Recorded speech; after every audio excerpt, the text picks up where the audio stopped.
All right, welcome to the Explainer. Today, we're going to tackle one of the trickiest, but also one of the most important behaviors for any Level 6 marketing apprentice. I'm talking about Behaviour B3, creativity and innovation. Look, if you've been staring at B3 in your portfolio, maybe feeling a little bit overwhelmed, trust me, you are definitely not alone. So, this Explainer, it's for you. We're going to break it all down with a story, which should make things way clearer, more actionable, and honestly, a lot less scary. So let's meet our main character, Jody. She's a marketing manager apprentice over at a company called IBA Stores. And she's sharp, she's got potential, but B3 just feels, well, a bit vague, a bit abstract.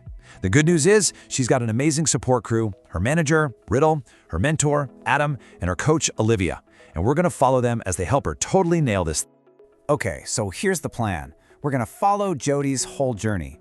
First, her initial challenge, then we'll figure out what strategic creativity even is. We'll look at a 5-step plan to develop it, how to prove it in your portfolio, and finally, how to ace those final assessment questions. Let's get into it. First up, Section 1, Jody's Creative Challenge. We need to understand what the actual task is here, because this is where a lot of apprentices get tripped up. So Jody's in a tough spot. She thinks she's doing the right thing, right?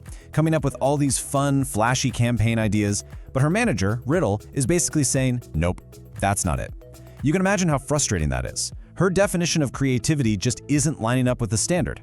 And then, this happens. Riddle drops this absolute gem. She tells Jody to forget creative flair and start thinking commercial impact. And then she uses this killer analogy. It's about being a master chef, not just a line cook. Seriously, this one little phrase is a total game changer for Jody. Okay, Section 2.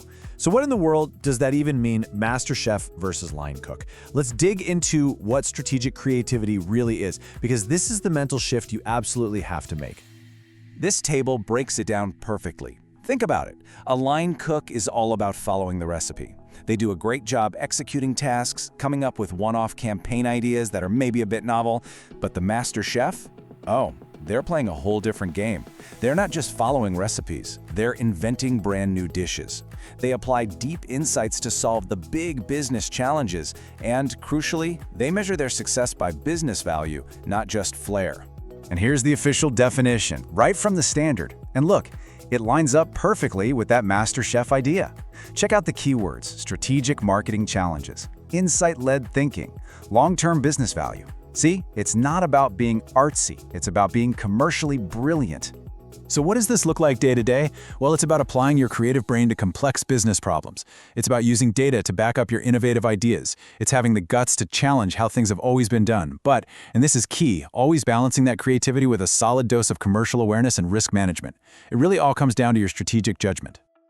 Right, Section 3. Jody gets the what now. She knows she needs to be a master chef, but how does she actually do that? This is where her mentor, Adam, comes in with a brilliant recipe for success. And here it is, Adam's 5-step plan. It's such a great framework. Step 1, get curious, question everything, dig for insights. Step 2, shape your ideas based on what you've found, not just a gut feeling.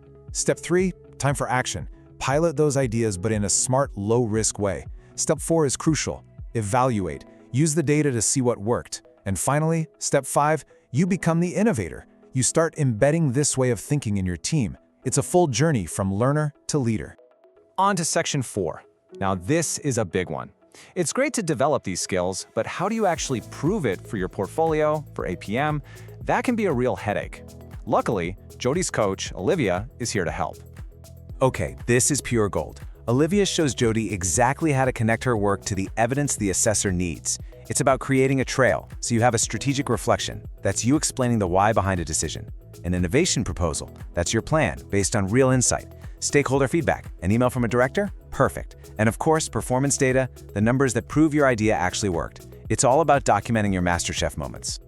So let's be super clear about what the assessors are looking for.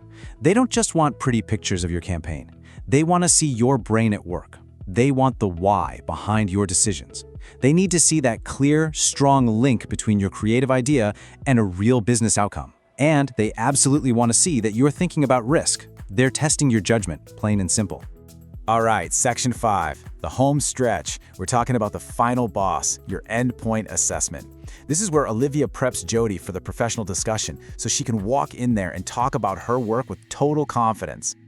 Okay, let's practice. Here's a question you are almost guaranteed to get in some form. Can you give an example of how you used creative thinking to address a strategic challenge? Basically, they're saying, okay, prove to me you're a master chef. Give me a story. And the best way to answer this? The STAR method. It is your best friend in an EPA. It keeps your answers structured, sharp, and to the point. Situation: what was the problem? Our market share was dropping with young people. Task: what was your job? I had to re-engage them. Action: what did you do? And this is where you shine. Instead of the usual stuff, I used insight to propose a TikTok pilot, and here's how I managed the risk. And result: the payoff. It boosted engagement by 15% and gave us data for the national strategy. Boom! Perfect answer. Now, here's another big one they might throw at you. This question is a level up. It's not just, did you have a cool idea? It's, are you responsible? Can we trust you with the business?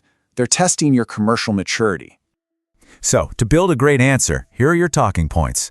Always start with the business objective. Show them you're focused on what matters. Talk about how you use data to make the unknown, well, a little more known. Definitely describe your test and learn approach. Pilots, A/B tests, that sort of thing.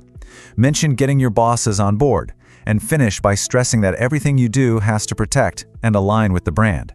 An answer like that shows you're not just creative, you're a leader. And there you have it. Jody has made the leap. She's not a line cook anymore, just following orders. She's a master chef. She understands the real meaning of creativity. At this level, she's got a plan to develop it, and she knows exactly how to prove it. She's using insight and strategy to create genuine business value. And that's what this is all about. So that's our breakdown of Behavior B3. If there's one thing you take away today, let it be this: shift your thinking. Move from just being the person with fun ideas to being the person who leads innovation that drives the business forward. Think like that master chef. So my question to you is, what's the first big strategic challenge you're going to sink your teeth into?